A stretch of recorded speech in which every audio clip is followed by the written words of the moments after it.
Hello बच्चों। आज हम बीए पार्ट फर्स्ट का सेकंड पेपर भारतीय समाज का अध्ययन कर रहे हैं, जिसमें हम टॉपिक थर्ड हिंदू विवाह का अध्ययन करेंगे, जो तीसरी यूनिट का तीसरा पॉइंट है। सबसे पहले हम जानने का प्रयास करेंगे कि विवाह का अर्थ और परिभाषाएं और विशेषताएं क्या हैं। इसके बाद हम अध्ययन करेंगे हिंदू विवाह के स्वरूप या विधियाँ कौन कौन सी हैं, और इसके बाद हम हिंदू विवाह में जो है आधुनिक परिवर्तन क्या क्या आ रहे हैं। विवाह विश्व के सभी समाजों में पाया जाता है, लेकिन हिंदू समाज में विवाह एक धार्मिक कार्य माना गया है। हिंदुओं में पिछले 16 संस्कारों में से विवाह को एक प्रमुख संस्कार माना गया है, जिसका प्रमुख उद्देश्य है गृहस्थ आश्रम में प्रवेश करना। शास्त्रों के अनुसार संतान उत्पत्ति द्वारा व्यक्ति मोक्ष का अधिकारी हो जाता है। पति पत्नी और बच्चों से युक्त व्यक्ति ही पूर्ण मानव है, क्योंकि अविवाहित व्यक्ति को शास्त्रों में अपवित्र माना गया है। वह संस्कारों में भाग लेने का भी अधिकारी नहीं होता और धार्मिक दृष्टि से उसे अपूर्ण माना गया है।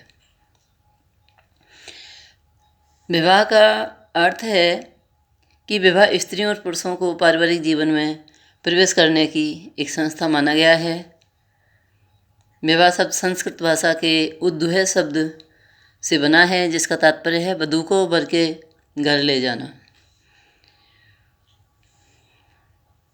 डॉक्टर रिवर्स जो समाजशास्त्री हैं, उन्होंने विवाह की परिभाषा इस प्रकार दी है कि जिन साधनों द्वारा मानव समाज यौन संबंधों का नियमन करता है, उन्हें विवाह की संज्ञा दी जाती है। बोगार्ट्स जो समाजशास्त्री हैं, उनके मतानुसार विवाह स्त्रियों और पुरुषों को पारिवारिक जीवन में प्रवेश करने की एक संस्था है। एक समाजशास्त्री हैं लूसी मेयर, उनके मतानुसार विवाह वह स्त्री पुरुष का ऐसा योग है जिससे स्त्री से जन्मा बच्चा माता पिता की वैध संतान माना जाए। वेस्टरमार्क एक समाजशास्त्री हैं, उनके मतानुसार विवाह एक या अधिक पुरुषों का एक या अधिक स्त्रियों के साथ होने वाला वह संबंध है जिसे प्रथा या कानून स्वीकार करता है, और जिसमें विवाह करने वाले व्यक्तियों को और उससे पैदा हुए संभावित बच्चों के बीच में एक दूसरे के प्रति होने वाले अधिकारों और कर्तव्यों का समावेश होता है।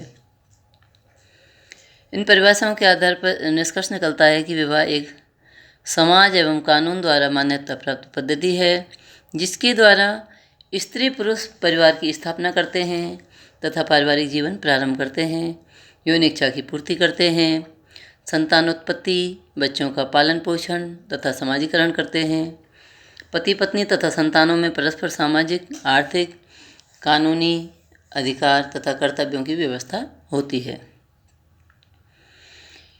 हिंदू विवाह जो है वह अन्य समाजों में इस विवाह को एक समझौता माना जाता है, किंतु हिंदू समाज में विवाह को एक धार्मिक संस्कार माना जाता है। कापड़िया जो समाजशास्त्री हैं, उनके मतानुसार हिंदू विवाह वह एक संस्कार है। इन्होंने बताया है कि हिंदू विवाह एक धार्मिक संस्कार है। अन्य समाजों में विवाह विच्छेद का प्रावधान है, परंतु हिंदू विवाह को जन्म जन्मांतर तक का संबंध मानते हैं, जिसे तोड़ा नहीं जा सकता है। अन्य समाजों में विवाह को सामाजिक या कानूनी आधार पर समाप्त किया जा सकता है, परंतु हिंदू समाज में विवाह अटूट संबंध है। हिंदू समाज में व्यक्ति अपने जीवन में अनेक धार्मिक संस्कारों को पूरा करते हुए ही जीवन में आगे बढ़ता है तथा पूर्ण व्यक्तित्व को विकसित करता है। हिंदू विवाह के कुछ उद्देश्य बताए हैं समाजशास्त्रियों ने, जिनको निम्न बिंदुओं के अंतर्गत आप समझ सकते हैं। पहला उद्देश्य है धार्मिक उद्देश्य। हिंदू विवाह का सबसे ऊपर जो उद्देश्य माना गया है वह धार्मिक उद्देश्य ही है। कापड़िया लिखते हैं कि हिंदू विवाह एक संस्कार है। हिंदू विवाह का उद्देश्य धर्म, प्रजा यानी संतान और रति यानी आनंद 3 माने गए हैं।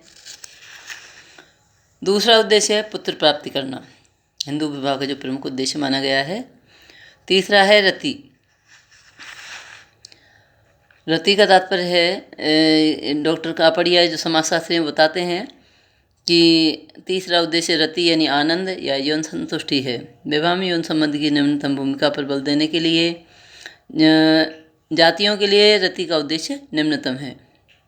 चौथा उद्देश्य है व्यक्तित्व का विकास, यानी विवाह के बाद ही स्त्री पुरुष का एक पति या पत्नी के रूप में विकास होता है, उससे व्यक्तित्व विकसित होता है। पांचवा उद्देश्य है पारिवारिक उत्तरदायित्व।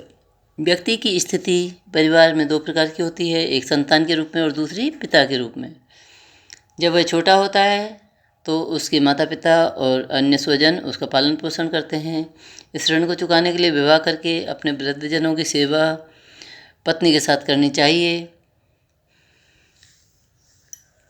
माता पिता और स्वजनों के भोजन, वस्त्र और आवास की व्यवस्था, संतानों का पालन पोषण, शिक्षा, समाजीकरण आदि पारिवारिक कर्तव्यों को पूरा करने के लिए हिंदू समाज में विवाह करना अति आवश्यक है।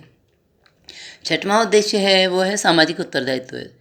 समाज की निरंतरता को बनाए रखने का उद्देश्य उत्तरदायित्व समाज के सदस्यों पर होता है। मानव तो नश्वर है, इसलिए नए सदस्यों को जन्म, पालन पोषण, शिक्षा दीक्षा, समाजीकरण आदि नहीं होगा तो समाज एक दिन नष्ट हो जाएगा। इस सामाजिक उत्तरदायित्व को व्यक्ति विवाह करके ही संपन्न कर सकता है। हिंदू समाज ने इस कार्य के लिए विवाह को एक धार्मिक संस्कार बनाकर सदस्यों के लिए एक महत्वपूर्ण और आवश्यक कर्तव्य बना दिया है। इसके बाद हम अध्ययन करेंगे हिंदू विवाह जो है वो एक धार्मिक संस्कार है, उसकी प्रकृति और विशेषताएं कौन कौन सी होनी चाहिए। तो हमारा जो हिंदू विवाह है उसकी प्रकृति धार्मिक है। पहला है धार्मिक आधार, दूसरा विशेषता है धार्मिक आदेश तथा निषेध, तीसरा है धार्मिक अनुष्ठान और संस्कार, चौथा है वेद मंत्रों का उच्चारण किया जाता है इसमें, पांचवा है हिंदू विवाह में अग्नि के साक्षी, यानी हिंदू धर्म में अग्नि को पवित्र और धार्मिक माना गया है। यज्ञ, होम, अनुष्ठान आदि अग्नि को साक्षी करके ही किए जाते हैं। छठवां है पुरोहित की उपस्थिति, यानी हिंदू धर्म में जितने भी धार्मिक कार्य, अनुष्ठान, संस्कार होते हैं उन्हें पुरोहित संपन्न करता है। सातवां है कन्यादान। धर्मशास्त्रों के अनुसार दंपति के लिए कन्यादान एक श्रेष्ठ दान है। अगर कोई अपने जीवन में कन्या का दान नहीं करता है तो उसे मोक्ष की प्राप्ति नहीं होती है। कन्या का देना लेना एक आवश्यक धार्मिक कार्य माना गया है। यह दान दंपति द्वारा ईश्वर, अग्नि, ब्राह्मण, सगे संबंधियों, मंत्रों आदि की उपस्थिति में किया जाता है। कन्यादान धार्मिक विधि विधान से किया जाना आवश्यक होता है, जो विवाह को धार्मिक संस्कार बनाता है। आठवां उद्देश्य है पत्नी का संबोधन शब्द, यानी हिंदुओं में पत्नी को धर्मपत्नी, सहधर्मचारिणी, सहधर्मिणी आदि शब्दों से संबोधित किया जाता है। इन शब्दों का अर्थ है धार्मिक कार्यों, संस्कारों, अनुष्ठानों में आदि में बराबर का सहयोग करने वाली। पति के लिए पतिदेव शब्द का प्रयोग किया जाता है। यह इस सत्य का प्रमाण है कि विवाह एक धार्मिक संस्कार है। नौवां है अविच्छेद विवाह। हिंदू समाज में यह धार्मिक मान्यता है कि पति पत्नी के संबंध जन्म जन्मांतर होते हैं, जिन्हें तोड़ा नहीं जा सकता है। पिछले जन्म में जो पति पत्नी थे वे इस जन्म में पति पत्नी बने हैं, अगले जन्म में भी पति पत्नी बनते रहेंगे। इसी मान्यता परंपरा के कारण कोई भी विवाह विच्छेद नहीं कर सकता। यह अटूट, पवित्र और धार्मिक बंधन है जिसे तोड़ने की कल्पना तक नहीं की जा सकती। 10वां है स्त्री के लिए एकमात्र संस्कार है ये विवाह। 11वां है पतिव्रत धर्म है। इन हिंदू स्त्री का विवाह होने के बाद पति ही उसका सब कुछ होता है। विवाहित स्त्री का यह धर्म है कि वह अपने पति की सेवा करे। पति उसके लिए ईश्वर और स्वर्ग है। 12वां है ऋणों से उऋण, यानी हिंदू धर्म में व्यक्ति को देव ऋण, पितृ ऋण, ऋषि ऋण आदि से उऋण होना है तो उसे धर्म, कर्म, अर्थ, काम, मोक्ष इन पुरुषार्थों की पूर्ति करनी होगी। यह सब व्यक्ति गृहस्थ आश्रम में रहकर ही कर सकता है। इस प्रकार हिंदू विवाह जो है इन विशेषताओं से स्पष्ट होता है कि हिंदू विवाह एक धार्मिक संस्कार रहा है। अब विवाह विच्छेद संभव है वर्तमान में, जिससे विवाह को जन्म जन्मांतर का अटूट संबंध नहीं माना गया है। यह बात दूसरी है कि हिंदू समाज का बड़ा प्रतिशत अभी भी धर्म के द्वारा ही संचालित होता है। इसके बाद हम अध्ययन करेंगे हिंदू विवाह के स्वरूप या विधियाँ कौन कौन सी हैं। तो यहाँ पर कुछ धर्म सूत्रों में कुछ विधियों का स्वरूप मिलता है, जिनमें पहला है ब्रह्म विवाह। ब्रह्म विवाह सभी प्रकार के हिंदू विवाह में सर्वश्रेष्ठ माना गया है। याज्ञवल्क्य ऋषि कहते हैं कि ब्रह्म विवाह वह विवाह है जिसमें वर को बुलाकर अपने सामर्थ्य के अनुसार अलंकारों यानी सोने चांदी यानी आभूषणों से अलंकृत करके कन्यादान किया जाता है। ऐसे विवाह से उत्पन्न पुत्र 21 पीढ़ियों को पवित्र करने वाला होता है। दूसरा है देव विवाह। मनुस्मृति में देव विवाह का वर्णन इस प्रकार मिलता है कि सत्कर्म में लगे पुरोहित को जब वस्त्र आभूषणों से सुसज्जित करके कन्या दी जाती है तो वह इसे देव विवाह कहते हैं। तीसरा है आर्ष विवाह। मनुस्मृति के अनुसार आर्ष विवाह में कन्या का पिता विवाह के इच्छुक ऋषि से एक जोड़ा बैल और एक गाय लेकर उसके साथ अपनी पुत्री का विवाह कर देता था। बैल आदि लेने के बारे में शास्त्रकारों में जो है कुछ मतभेद हैं। कुछ का कहना है कि ऋषि का विवाह करने का पक्का इरादा मालूम करने के लिए पशु लिए जाते थे। आर्ष का संबंध ऋषि शब्द से होने के कारण इसे आर्ष विवाह की संज्ञा दी गई है। चौथा है प्रजापत्य विवाह। प्रजापत्य विवाह वह है जिसमें कन्या का पिता वर को कन्यादान करते हुए कहता है कि तुम दोनों एक साथ मिलकर आजीवन धर्म का आचरण करो। प्रजापत्य और ब्रह्म विवाह में मात्र एक अंतर है। प्रजापत्य विवाह में इस कथन को स्पष्ट रूप से कहा जाता है और ब्रह्म विवाह में ऐसा कथन कोई नहीं कहा जाता। मतलब पांचवा विवाह है आसुर विवाह। ये एक प्रकार से वधूमूल्य के द्वारा किए गए विवाह का ही एक प्रकार है। मनुस्मृति के अनुसार जब कन्या या उसके पिता को जानबूझकर यथाशक्ति धन देकर उसे स्वच्छंदतापूर्वक विवाह किया जाए तो वह आसुर विवाह कहलाता है। कुछ लोग कन्या को बिना कुछ लिए देना कन्या का और स्वयं का अपमान समझते हैं, इसलिए बदले में कुछ ना कुछ अवश्य देते हैं। निम्न जातियों में आज भी ऐसे विवाहों का प्रचलन है। यह कन्या के परिवार से चले जाने की एक प्रकार से क्षतिपूर्ति का तरीका है। छठवां विवाह है गंधर्व। ये एक प्रकार का विवाह रूपवान गंधर्वों और कामुक किन्नरियों में होते थे। मनु के अनुसार कन्या और वर की इच्छा से पारंपरिक प्रेम द्वारा काम और मैथुन भावों से जो विवाह किया जाए उसे गंधर्व विवाह कहते हैं। दुष्यंत और शकुंतला का विवाह भी गंधर्व विवाह कहलाता है। इसके बाद हम अध्ययन करेंगे राक्षस विवाह का, जो विवाह का सातवां प्रकार है। राक्षस विवाह का वर्णन मनु, याज्ञवल्क्य और तथा महाभारत आदि में मिलता है। मनु कहते हैं कि युद्ध में स्त्री का हरण करके उससे विवाह किया जाता है तो वह विवाह राक्षस विवाह कहलाता है। श्री कृष्ण का रुक्मिणी के साथ और अर्जुन का सुभद्रा के साथ जो विवाह हुआ वह राक्षस विवाह था।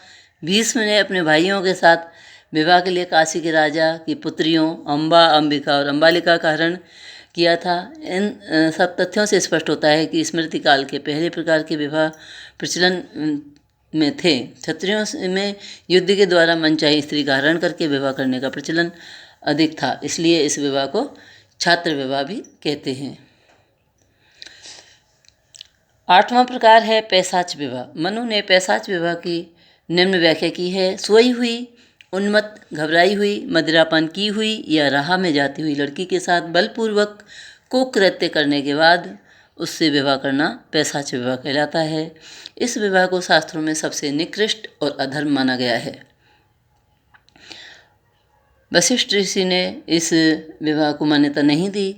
इस विवाह में कन्या का कोई दोष नहीं होने के कारण उसका जीवन सुरक्षित रखने के लिए धर्मशास्त्रकारों ने इस निकृष्ट विवाह को मान्यता देना उचित समझकर मान्यता दी थी।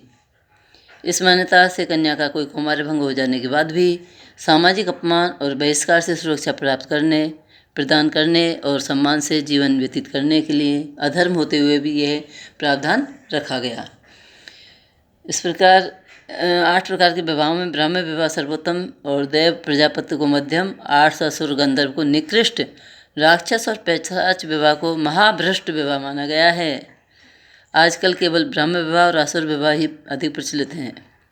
आधुनिक भारत में शिक्षित लोग नगरों में व्यवसाय करने वाले स्त्री पुरुष गंधर्व विवाह करने लगे हैं। इसके बाद हम अध्ययन करेंगे जीवन साथी चुनने के तरीकों का, जो 4 प्रकार के हैं। पहला है बहिर्विवाह, दूसरा है अंतर्विवाह, तीसरा अनुलोम और चौथा है प्रतिलोम। बहिर्विवाह का तात्पर्य है एक्जोगेमी, ग्रीक शब्द से बना है। एक्जो का अर्थ है आउटसाइड या बाहरी भाग और गेमी का अर्थ है विवाह करना, यानी पूरा अर्थ हुआ बाहरी लोगों में विवाह करना। प्रत्येक समाज में निकट संबंधियों के साथ विवाह करना मना है। अपने निकट संबंधियों के समूह के बाहर ही विवाह करना चाहिए। हिंदुओं में बहिर्विवाह की प्रथा निषेधों के अनुसार व्यक्ति एकाकी परिवार, संयुक्त परिवार, वंश, गोत्र, प्रवर, सपिंड समूह से बाहर विवाह कर सकता है। दूसरा है अंतर्विवाह। अंतर्विवाह शब्द का अर्थ है इंडोगेमी। इसका हिंदी अनुवाद है इंडोगेमी, ग्रीक शब्द से बना है। इंडो का अर्थ है विद इन अर्थात भीतर, अंदर, और गेमी का अर्थ है विवाह करना। अंतर्विवाह का पूरा अर्थ हुआ कि अपने निश्चित समूह के अंदर ही विवाह करना। समाजशास्त्रीय दृष्टिकोण से अंतर्विवाह का अर्थ है एक व्यक्ति जिस विशिष्ट समूह का सदस्य है उसी समूह में विवाह कर सकता है, उस समूह से बाहर विवाह नहीं कर सकता। ब्राह्मण, क्षत्रिय, वैश्य द्विज थे और ये एक ही वर्ण के माने जाते थे। शूद्र वर्ण इससे अलग था। ये द्विज नहीं माने जाते थे। धीरे धीरे एक वर्ण कई जातियों उपजातियों में विभाजित होता गया और लोग अपने ही जाति और उपजाति में विवाह करने लगे।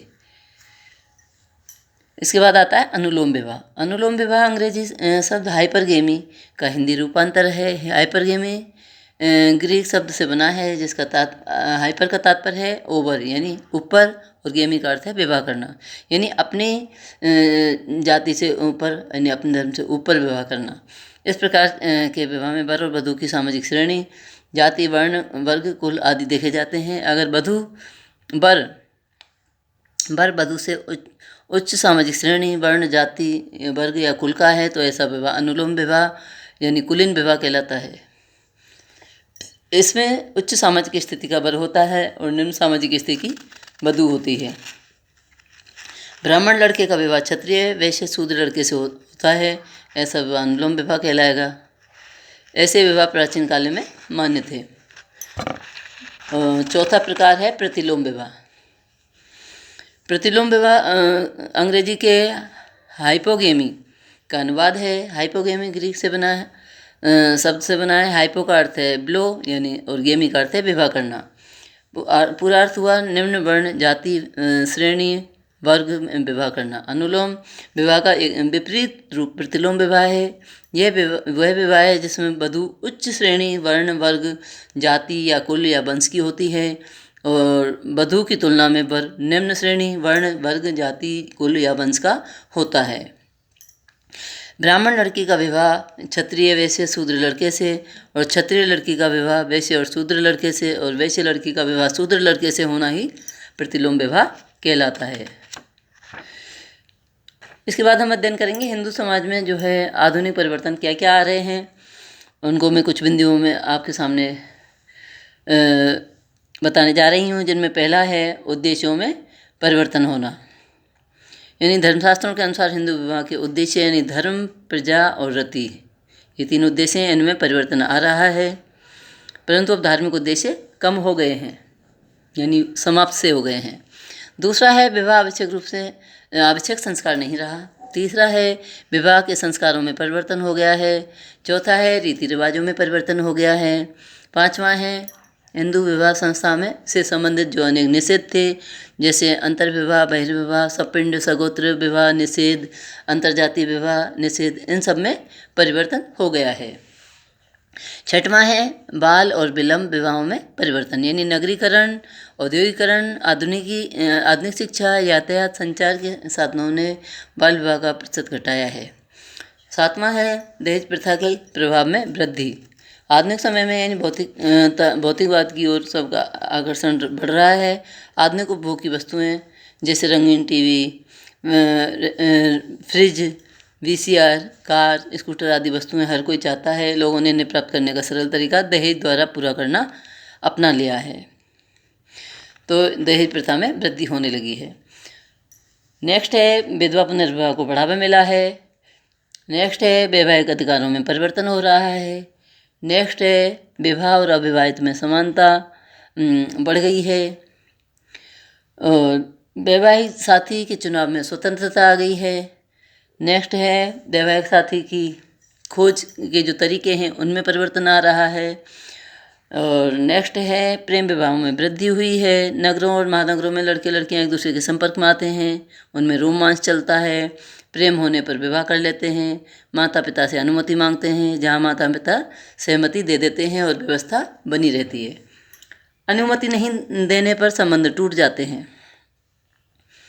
इसके बाद है अंतर्जातीय विवाह। हिंदू समाज में जाति व्यवस्था के प्रतिबंध बहुत कठोर थे। विवाह से संबंधित प्रतिबंध जो किसी जिस जाति का है वह उसी जाति में विवाह करेगा, सबसे कठोर नियम और प्रतिबंध था। अब यह प्रतिबंध नगरों, शहरों और महानगरों में टूट रहे हैं, कमज़ोर पड़ते हुए जा रहे हैं। शिक्षित लड़के लड़कियां अपनी पसंद के लड़के लड़कियों से विवाह करते हैं। इस प्रकार हिंदू विवाह जो है धार्मिक संस्कार से एक सामाजिक और कानूनी समझौता बनता जा रहा है।